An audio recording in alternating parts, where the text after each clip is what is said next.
Hello दोस्तों, मेरा नाम है सुरेंद्र और आज हम बात करेंगे भारत के एजुकेशन सिस्टम के बारे में। तो बिना समय को खराब किए चलिए शुरू करते हैं। सबसे पहले तो भारत के एजुकेशन सिस्टम में दो कमी है। पहली बात तो यहाँ ढंग का ना तो एजुकेशन है और ना ही ढंग का सिस्टम।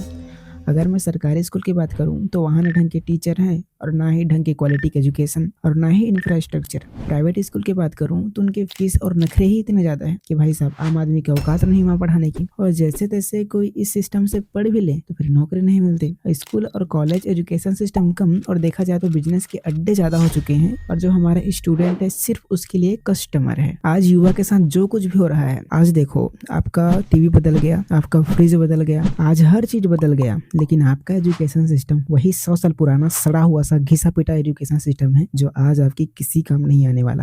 माँ बाप लोन लेके गहने गिरवे रख के अपने बच्चों को पढ़ाते हैं यह सोचकर कि अच्छी जॉब लग जाएगी फिर तो लाइफ सेट है, लेकिन भाई सब वास्तव में ऐसा नहीं होता। जॉब लग भी जाए तो ऐसी जॉब लगेगी जिससे मूल तो क्या उसका ब्याज भी नहीं चुकता हो सकता, और वो इंसान अपनी पूरी जिंदगी उसी लोन को चुकाने में लगा देगा। आज हम इसी के बारे में बात करेंगे कि आखिर हमारे एजुकेशन सिस्टम में कमी क्या है, गलती क्या है और इसका जिम्मेदार कौन है, गवर्नमेंट, स्कूल, पेरेंट्स, टीचर या स्टूडेंट खुद। हर लोग कहते हैं कि आज गरीब आदमी के पास गरीबी रेखा से बाहर आने का एक ही तरीका है, वो है एजुकेशन। कि मेरा बेटा पढ़ लिख गया तो उनकी करियर बन जाएगी, लाइफ सेट हो जाएगी और गरीब रेखा के कुएं से हम लोग बाहर। इस उम्मीद से माता पिता बहुत मेहनत करते हैं, बहुत संघर्ष करते हैं, लेकिन लाइफ सेट नहीं हो पाती। कई बार तो इसी फ्रस्ट्रेशन में वो स्टूडेंट ही अपनी लाइफ एंड कर लेता है। आखिर इतने बड़े बड़े कॉलेज है, इतनी बड़ी बड़ी स्कूल है और इतनी पढ़ाई है, तो आखिर नौकरी क्यों नहीं लगती? क्यों ऐसा हम कह रहा है कि 93% जो लोग हैं वो तो नौकरी के लायक ही नहीं है, अनएम्प्लॉयड है या फिर अंडर एम्प्लॉयड है। इन सब के पीछे का कारण आज हमारा मॉडर्न एजुकेशन सिस्टम है। एक बार इसके इतिहास में चलते हैं इसको डिटेल से समझने के लिए। देखो भाई साहब, आज का जो एजुकेशन सिस्टम है वो डिजाइन है ब्रिटिश इंडिया के समय का, ब्रिटिश इंडिया के जमाने का, और लॉर्ड मैकॉले ने इसे डिजाइन किया था। उस समय क्या था, मतलब काम तो बहुत सारे थे और क्लर्क लेवल के लोगों की कमी थी, यानी कि जूनियर लेवल के लोगों की कमी थी। सीनियर लेवल के लोगों की कमी नहीं थी, वो तो भाई अंग्रेज खुद है, हम पर राज करने आए हैं तो बड़े बड़े काम खुद संभालेंगे। तो जूनियर लेवल के लोगों की कमी थी, तो फिर अंग्रेज बोले भाई साहब इंडिया में तो लोग ही नहीं है हमारे लायक। फिर मैकॉले ने बोला कि एक एजुकेशन पॉलिसी लाते हैं और इनको हमारे जैसा बनाते हैं।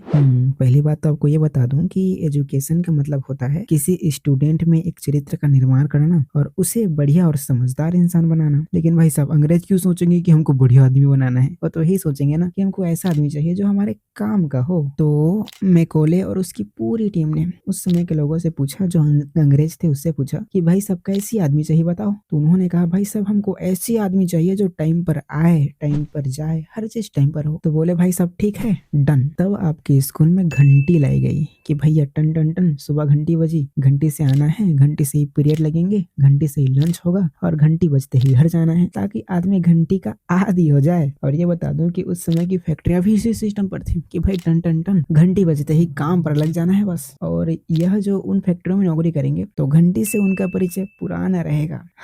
और यह तो हो गई पहली बात। और दूसरी बात बोला कि भाई साहब और कैसा बच्चा चाहिए बताओ। तो अंग्रेज बोले कि भाई साहब हमको ऐसा बच्चा चाहिए जो हमारा ऑर्डर फॉलो करे, उसे कह दिया जाए और आंख बंद के फॉलो करे, बस अपना दिमाग ना लगाए। तो भाई साहब मैकॉले बोले ठीक है ये भी डन। तो इन सब लोगों को रट्टेदार व्यक्ति बना देते हैं। इस कारण से स्कूल में फिक्स सिलेबस कर दिया, बस यही पढ़ना है, इससे ज्यादा कुछ भी नहीं, न इससे कम न इससे ज्यादा। जो इसमें लिख दिया फाइनल, अगर गलत भी लिख दिया तो एग्जाम में यही लिखना है, वरना भाई साहब नंबर काट लिए जाएंगे। फिर भाई साहब मैकॉले बोले बोलो और कुछ चाहिए आपको। फिर अंग्रेज बोले भाई साहब ऑर्डर तो फॉलो करे ही, अगर ना करे तो भाई साहब मार भी दो, डंडा भी मार दो तो भी कुछ न कह सके। उस समय ऐसा था कि अंग्रेज ही सरकार थे और ये लोग सरकारी नौकरी में आएंगे, काम नहीं करेंगे तो भाई अंग्रेज हैं, मार भी सकते हैं। फैक्ट्री में काम ना करें तो सुपरवाइजर मारेगा। तो इसकी आदत कैसे डलाएं? तो उसके बाद आपके स्कूल में टीचर डाल दिया गया कि भाई साहब तू टीचर है, तेरा काम यही है कि जो स्कूल के सिलेबस में है उसका रट्टा लगवा, अगर ना करे तो फिर मारो, लकड़ी से मारो, मुर्गा बनाकर मारो, बेइज्जत कर दो, टेबल में खड़ा करो, इधर उधर घुटने टेकवा दो, ऐसे ऐसे उंगलियों के बीच में पेन रखकर दबा दो।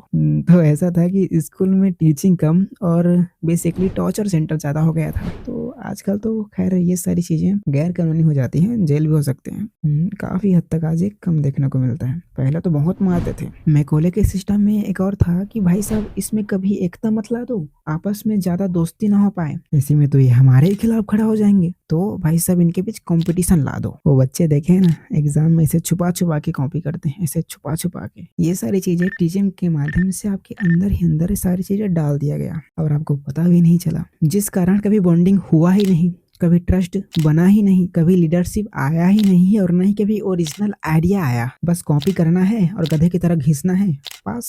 आपको ये भी बता दूं कि आज इंडिया में 80 से 90 से ज्यादा कंपनियां जो चल रही हैं वो यूएसए या दूसरे कंट्री से कॉपी किया गया है। लेकिन ना हो तो फिर सर्च कर लो। यह तो स्कूल सिस्टम की बात हो गई। अब इसमें मास मीडिया का भी एक बहुत बड़ा रोल प्ले अदा होता है। हमारा न्यूज चैनल ज्यादातर इन 4 प्रकार की खबरों से भरी पड़ी है। पॉलिटिक्स, सिनेमा, क्राइम, स्पोर्ट, इस तरह की खबरें लोगों को दिखाई जाती हैं। इन 2-3 सालों में इंडियन ने बड़े बड़े प्राइज जीत कर आए इंडिया के लिए। सोनक सेन के डॉक्यूमेंट्री को बेस्ट डॉक्यूमेंट्री का अवार्ड मिला। यह एक हिस्टोरिकल मोमेंट था इंडिया के लिए। लेकिन इस खबर को न चलाकर इस खबर को चलाई गई कि ऐश्वर्या राय और दीपिका पादुकोण जब कैंग रेड कारपेट पर चल रहे थे तो उन्होंने कैसी कपड़े पहने थे।